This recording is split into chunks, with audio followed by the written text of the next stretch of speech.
All down. All silent. Going. Go. So congratulations. Welcome to the Current Market Insights podcast, brought to you by Harris Partners Real Estate. Each episode, we chat with real estate author and industry leader Peter O'Malley to discuss the current property market conditions and provide insights to assist you on your property journey.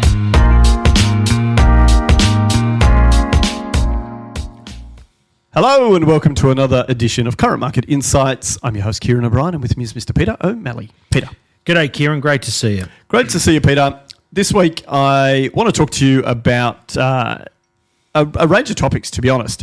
For our listeners out there who may or may not know, Peter is a prolific author in the real estate space. And while he writes books that are incredibly informative and educational, he also puts out a monthly newsletter, which is well regarded across his demographic and across the people that he services. And I've had a read of the upcoming issue, which should be out to people soon. And there's some stuff in there that I think is really important to touch on. There's some messages and some content that I think you guys might find interesting. So I thought today we might have a bit of a look of what's in the real estate report for the month and just cover off on some of the things that are happening in the real estate space. So if we can, I thought, Peter, you might just lead our listeners off with, firstly, what the general tone is for the newsletter this month, and then we can just dig a little bit deeper into some of the items that really are important for our listeners out there. Thanks, Ciaran. Look, the property market's very dynamic and there's always a lot of discussion about it, and the media are always looking to fill content in, so they're always coming at the property market from different angles. But what we've tried to do here, and thank you for your kind words, is just give readers and listeners of this material some key points to follow in light of the RBA's rate hike and what it might mean for the market on a practical level. So there's half a dozen specifics there that both relate directly to the rate hike or policy changes by the state government that are worth following, because they're going to play a role in the property market. Kicking us off then, one of the first things you talk about is obviously the impact of the rate hike. Now, I would encourage our listeners who are interested in this point, particularly to go back a week and listen to our episode about the interest rate decision. But just very, very briefly, for someone who didn't catch it, what is likely to be, the 20-second synopsis of the market's movements post this rate change? I think the market will brush this one off. Okay. So are you suggesting there'll be no changes at all, or are you suggesting that, those coming into the market are probably already considering that the rate changes there, so they're not too worried, and it's not significant enough to really shake up the stressed owners out there? Interest rates have only gone back to where they were last July, and unemployment is lower now than where it was last July. Yeah, and there is wage pressure there as well. So I think people's ability to move jobs is there if they don't get a pay rise. Existing employers are looking to keep staff in place. So, the property market was by no means struggling in July 2025, and that's all that's happened so far. So because the impact of the rate hike that's just happened will be so benign, it probably does set up another one, but that's another discussion. That's certainly for another week. Just on that point, does that mean from a technical perspective that we've in some ways come a little bit away from the threat of stagflation? And we talked about previously that, with rising unemployment and, an economy that's struggling and interest rates all over the shop, that we were at risk of entering that phase. Would it be safe to say that we've kind of just taken a step back and not freed ourselves, but certainly got one foot out? So for those that are not familiar with the definition of stagflation, it's rising unemployment and rising inflation at the same times, which essentially give the central bank of the day a very hard decision, because no matter which way they move, they topple one. They're failing on one of their mandates. So it's the twin equation that's horrible for central banks. And late last year, unemployment was rising, 4.2, 4.4, 4.5 it peaked at, I think, in October. And at the same time, inflation started to break out. So, yes, late last year, it looked like we had rising unemployment and rising inflation. But then suddenly the employment numbers turned around, and They dropped 4.3% in December, I think, in a surprise, and then opened this year at 4.1% was the last reading. So it does look like the stagflation risk is at bay for the Australian economy at the moment. Some of the other economies around the world may be staring down the barrel of that, but thankfully that's the case. Now, people who do lose their jobs, unfortunately, do they get re-employed at the same level or higher, or do they have to take a lesser job to just keep things turning over, being classic underemployment? Yeah. I did delve into the government's numbers on employment early in the year, and the underemployment rate is running close to 6% compared with the unemployment rate, which is at 4.1%, for what it's worth. But pretty healthy jobs market in Australia. Yeah, it's interesting. And I only raised that because we did touch on it quite a lot at the end of last year, given the risk was quite so imminent.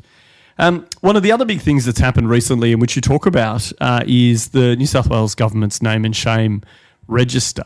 Now, for anyone who's listened to our episode on this, they'll obviously know a bit about this, but for those who haven't, what is the name and shame register, and what really is the purpose that the Minns government's trying to get here?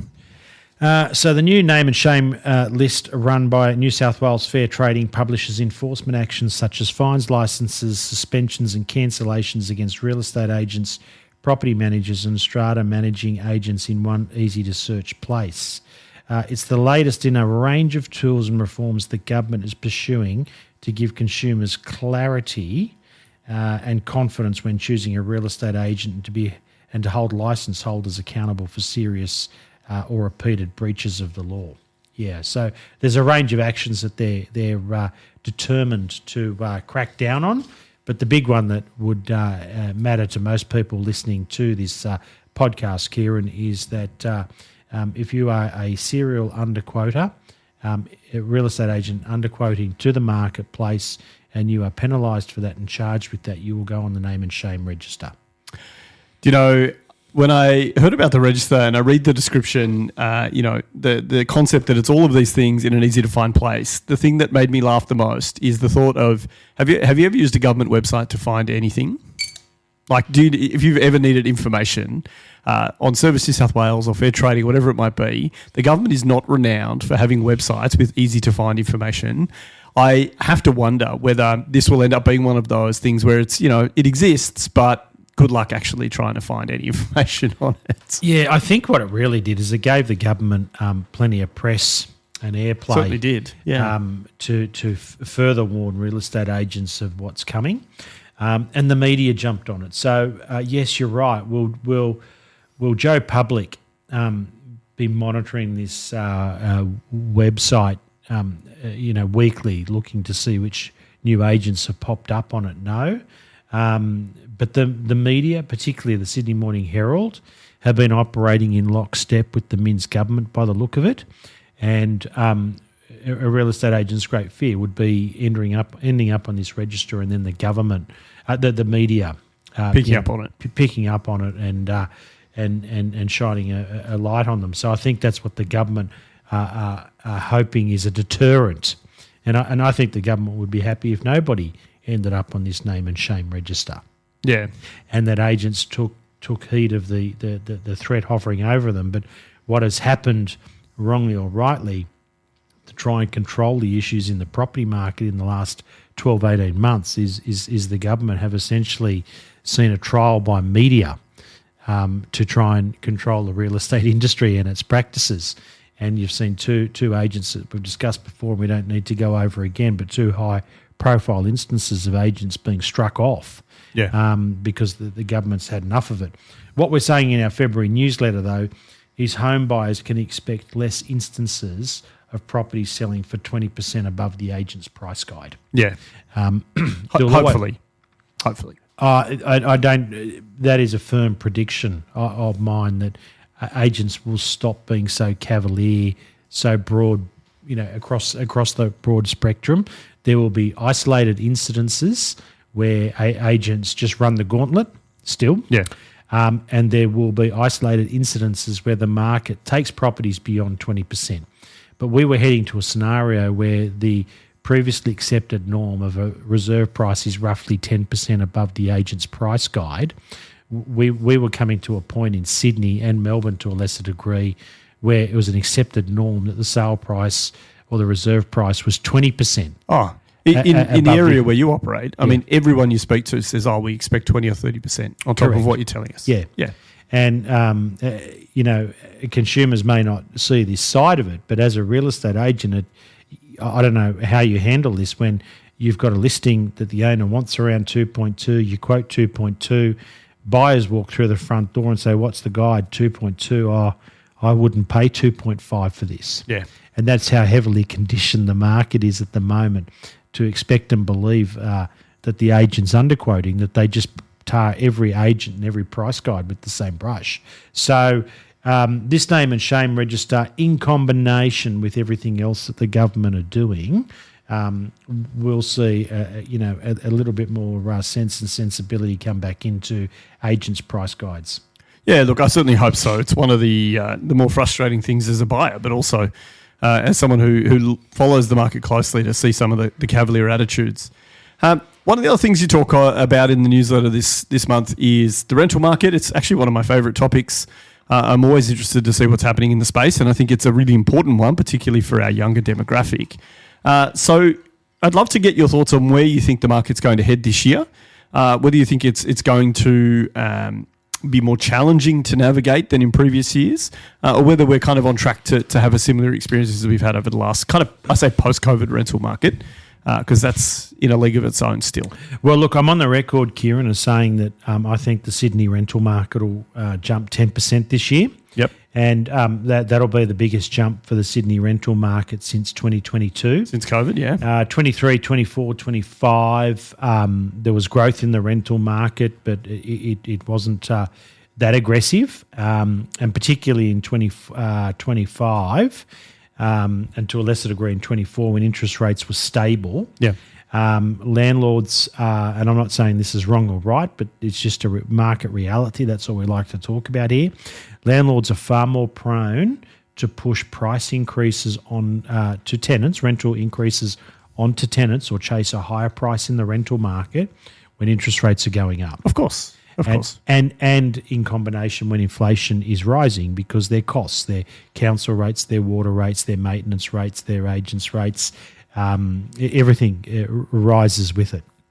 So that is something that we've put in the article here about insights into the 2026 market. Do follow the state of the rental market, because if history is our best guide to what landlords do with rental prices, that they'll be looking for increases to offset these, not only the interest rate hike, but the forthcoming land tax increase that's going to be, hitting landlords in February. Look, I'm glad you mentioned land tax, because I do want to talk about that next. But I just want to quickly say that I think one of the things I often remind our listeners when we talk about interest rates in the rental market, there is often a disconnect between those who've never had a mortgage and those who do, between what a 0.25% rate rise actually means to a mortgage holder. Because I think a lot of people who rent and I rented for a very long time. I understand the challenges in the rental market. A $100 rent rise, for example, seems absolutely absurd in the face of a 0.25% rate rise, for example. I'm just using made up numbers here, but the reality is, for that investor or that landlord, that 0.25% can mean hundreds of dollars of difference in their mortgage. It's not $20 a week for them. And I like to point out that there is a massive disconnect between the two, and it can be incredibly expensive, and it's hard for both sides. Well, I asked a mortgage broker probably 2 years ago what the average home loan would be in the inner west, and I think that he said at that time it was around sort of 800. Yep. So if you just run the calculator, 800,000 times 0.25%, that's obviously, well, in round numbers, an increase of $2,000 a year divided by 12, $166 a month extra for the landlord to find, not to improve their circumstances, just to cover the spread. Just to meet. Yeah. And that's it. It's often, and I'll be the first to admit, I used to get frustrated as a tenant when rates would go up, and I'd be like, why is it so expensive? But now, as a mortgage holder, I'm very thankful for that. I balk at the rate rises because they are so massive at the bottom end. Yeah, well, we do so in this article that landlords were very gracious on the whole when negotiating rents over the last 12 months. We saw a lot of our landlords say, look, they've cut rates 3 times this year or whatever it was at the time they were negotiating. I don't want to impose an increase on these people. Just re-sign it at the same rate or give them a token $20 a week increase in some cases maybe, but there were no big jumps. Yeah. Now, it's not only interest rates and land tax in isolation that has caused me to say Sydney property rents will rise by 10% this year. It's that the lack of supply in combination with the increased demand. Yeah. And all of the other factors that go with it. So there's a perfect storm brewing there, unfortunately. You were just in on the phone call when I spoke to our property manager and said how were our rental inspections, getting some feedback there, and they were they were excessively attended by prospective tenants. Yeah. So that's just in a February, which is not a particularly hot month. It's not like it's a end of school year, start of school year kind of thing. It's a bit of a weird time. But I want to keep moving forward. You touched on land tax. It's something we have talked about, but not for quite a while on the podcast. And we don't need to delve into land tax in its minutiae. But what are you referencing with the land tax changes that are coming up and how they're likely to impact the market? Look, I think what our view on land tax is that the freezing of the threshold, the tax-free threshold, has been in place for a couple of years, but it didn't play a role, Ciaran, last year when land tax came out because 2024 was not a particularly strong year for the property market. Yep. But with 3 rate cuts in 2025 and a good year for property prices, land values have jumped noticeably. Yeah. But the threshold is not moving in sync with rising land values this year either, meaning more people will pay land tax for the first time in 2026, and those already paying land tax are likely to be paying more. Yeah.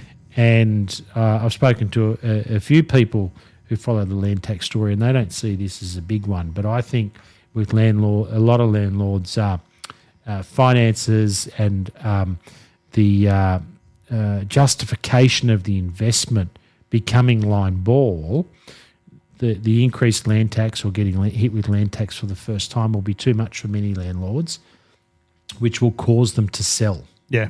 As they've done in the previous years. Now, we don't mention it in the article that you're referring to, the newsletter, but we all know that the government are starting to fiddle and try and soften the public up on capital gains tax. Yeah. So you can see here there is an absolute attempt by government to grab cash and deal with the challenges in the economy and the spread in wealth equality.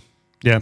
If they keep fiddling with the super and the capital gains and all the other vehicles, we'll end up with nothing for retirement as a people. That's for sure. They backed off on the super, or largely backed off. For now. But you knew as soon as they backed off, they're going to come at it another way. Yeah. And I don't want to get political here, but it's really important whether you sit right or you sit left that there are two strong major parties on both sides, because I don't agree with where the Labor Party are going with a lot of this, the Albanese government that is. But there's no one to stand up against them. Yeah. The most stinging rebuke of what the Albanese government are trying to implement here has been from former Liberal prime ministers, because the existing federal Liberal Party is imploding. Hiding. And no, they're not hiding. They're imploding. Yeah.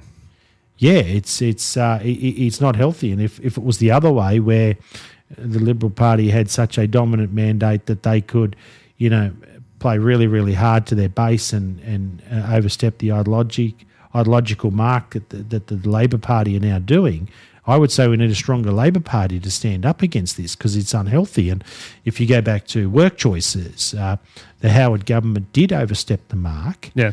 And the Labor Party in opposition at that point came to government on the back of work choices because the government had gone too far. And I just think that some of the things that we're seeing now from the Albanese government, they were clearly distracted for the first half of their first term with the voice. Don't want to buy into the voice, but that was the reality of their political term. But where we're going now, I'm not sure it's the right way to go. Time will tell, Peter. That's for sure. I want to keep moving forward, just so we can wrap up all the content that I think is important here. But one of the other things you touch on is stock levels, and you did just mention briefly that one of the fallouts of first-time land tax or increasing land tax could be that some landlords sell out. We've talked about in the past the impact of immigration on the housing supply, the increased demand without the supply. What do you think is going to be the picture for stock levels throughout 2026? And do you think that it's a major deviation from really where we've been for the last 12 months or so? Well, I don't know how stock levels are going to play this year, Ciaran. What I will say is that there was more listings on the market this January than any other January. Yep. Most agents tend to hold their stock back until after Australia Day, but there was a lot of stock on market, seasonally speaking, by mid-January. And the stock is still coming into the market at a faster rate than what sales being made are. Now, there are a good number of sales being made at the moment in the property market. So I'm not saying that rate hikes have played any role in transaction volumes to date, only that there's a surprising amount of stock on market. Easter is the first weekend in April. People that didn't sell late last year, they're looking to, tie this issue off in their respective lives early with a quick clean sale early in the year, and stock levels will moderate coming out of Easter, or will there be a build-up? I do know there's a lot of listings that didn't sell in 2025 that are coming back to market across Sydney.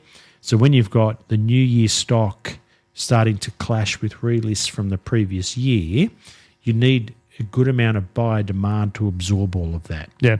And I don't pretend to know how that's going to play through entirely, but if stock levels are starting to accumulate above a healthy level and the RBA hit the market with another rate hike, that does set up pressure on prices. But if the RBA talk a big game on further rate hikes but sort of sit on the sideline and they don't push as much stock into the market as they otherwise might, there might not be any issue on prices, but stock levels is a big one to watch, as well as sales volumes compared to the stock of the day. Yeah, look, really valid point. One of the things we talked about throughout 2025, alongside the immigration picture, which ties in with the stock levels and the bidders per property and the competition in the market itself. One of the things we did talk about was the fact that there was quite a few expats coming back to Australia with a strong currency advantage. Now, you reference in the newsletter this month that you think maybe that advantage might be shifting a little bit. And I'd love to just wrap up with your thoughts on where that scenario is headed at the moment and what kind of impact you actually think it will have on the market in Sydney. So in times gone by, Ciaran, when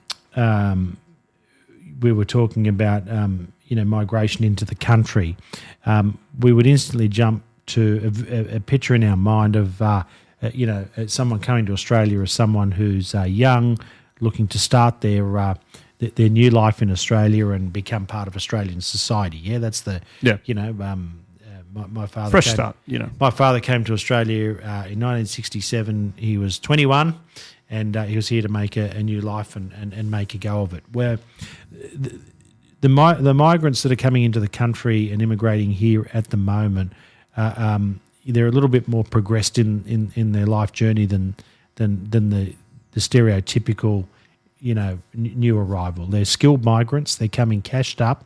They're professionals, and the government are importing them to overcome blockages in the economy. Yeah. And depending on where they're coming from, they're enjoying a currency bonanza. Yeah. They were, I should say, because the Australian dollar was so weak last year. It was hovering anywhere between, I think, sort of 63.5 and 65.5. In recent times, the Aussie dollar is hit and sort of stayed around 70 cents against the US, and it's risen against a range of other currencies, which of not is the Japanese yen, for example. Yep. So the currency bonanza that the overseas migrants into Australia have enjoyed is being evaporated, and they were formidable bidders for property. And we've discussed it in the past. You only need to go out into certain suburbs of Sydney. Strathfield. It's not just Strathfield. Just put no one in there. Strathfield is but one, but if you do go out into certain suburbs of Sydney, you will see for yourself that it is not local Australians that are bidding these property prices up. Yeah. And people are saying, where's all the money come from? Well, they're not rich, but they've enjoyed a one-off currency bonanza coming from where they've come from into Australia. Well, if you could absorb 30%, right, just through exchange rate alone, that's a massive advantage when you're bidding on a property. Oh, indeed. And, I used to go to Singapore a bit, 10, 15 years ago. And I remember going to Singapore and, one Singapore dollar to the Australian was like 85, 90 cents. Yeah. Now it's $1.15, $1.20. Yeah. It's turned massively. And Singapore's a hotbed for young Australian professionals or going there young in the banking, finance sectors or law or whatever it might be, spending 10 years building up their life, accumulating wealth, having a professional career that's incredibly profitable, and then coming back to Australia with a huge advantage. Yeah, and bidding at an auction. Exactly. Yeah. So what do you think's going to happen when there's that sort of currency benefit to them? Well, I mean, we've seen it happen, right? Yeah. But as you're saying, things are shifting a little bit. The dollar is strengthening, in light of what's happening. So it'll be an interesting time ahead. And hopefully for local bidders anyway, it's not going to play a stronger role as it has in the year gone by, that's for sure. Yeah, indeed. But look, really great discussion today, Peter. I think for anyone out there who is looking for it, I'll make sure there's a link to a version of Peter's newsletter if you'd like to have a closer read. But as always, Peter, I thank you for coming in and talking about this month's newsletter. Thanks, Ciaran. Thank you, and thanks to everyone for listening to Current Market Insights. We look forward to speaking with you next time. Thanks for joining us on the Current Market Insights podcast, brought to you by Harris Partners Real Estate, the podcast providing real estate insights you won't find anywhere else.